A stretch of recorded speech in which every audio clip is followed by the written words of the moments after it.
In this video, you will see how to make an absolutely soft, light and creamy mango mousse recipe.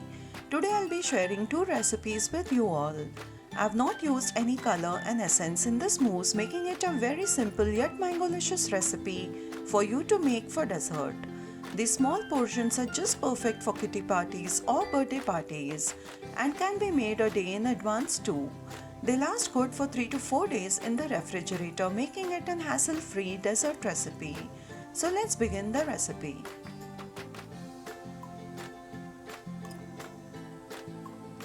First, I'll begin by making a base for both the recipes, for which I've taken 4 medium-sized mangoes. It's important to choose mangoes with a good color and sweet taste, as we are not going to add any essence to the mousse. I chose Benganapalli as this variety of mangoes is easily available. I've chopped the mangoes and keeping aside a few spoonfuls for garnishing, I'll make a pulp.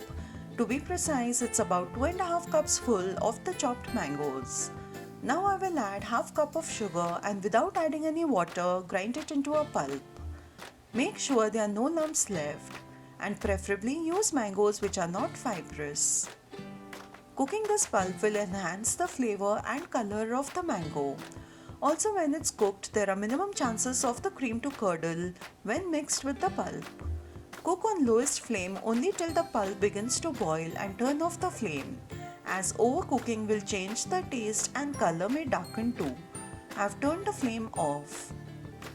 Transfer it into another bowl to stop the cooking process and let it cool faster. Now in a bowl, I'll take 1 cup of chilled non-dairy whipping cream. If you use a hand whisk, keep this bowl dipped in ice water, as whisking with hand will take 7 to 8 minutes. Stop whisking when the cream doubles in volume. Now simply add the cooked pulp and mix everything well together. You can choose to add yellow food color at this stage if you wish to. It's important how to layer it in the bowl to get different textures. Add the mango pieces at the base. This way the freshness will get locked. The second layer will be the mango mousse. Using a nozzle is optional. I'm just going to make simple swirls which look very attractive. The center of these swirls will be filled with the mango pulp. The pulp will not be seen but will add a surprise with every bite. Just dig a small well in the center and fill it in with the cooked mango pulp.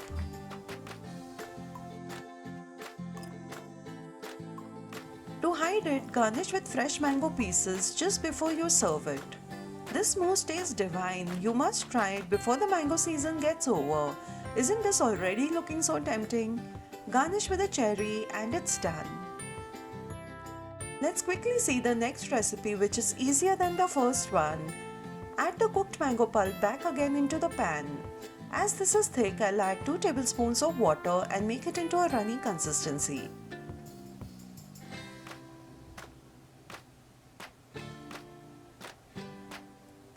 While the pulp becomes hot, I'll add 1 teaspoon of agar-agar to 3 to 4 tablespoons of water and mix it well. You can also use gelatin. Stirring continuously, add the dissolved agar-agar to the pulp and keep stirring it to avoid any lumps. Cook it for 3 to 4 minutes. After 3 to 4 minutes, now add the hot pulp into the cups or bowls in which you will like to serve the dessert.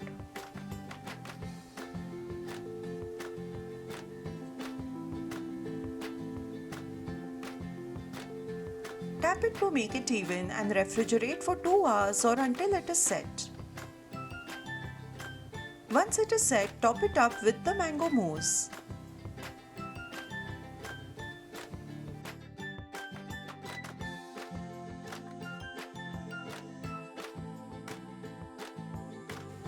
Garnish just before serving and serve it chilled. So I hope you'll try out this recipe and enjoy it too. Thank you for watching this video on Food and Magic.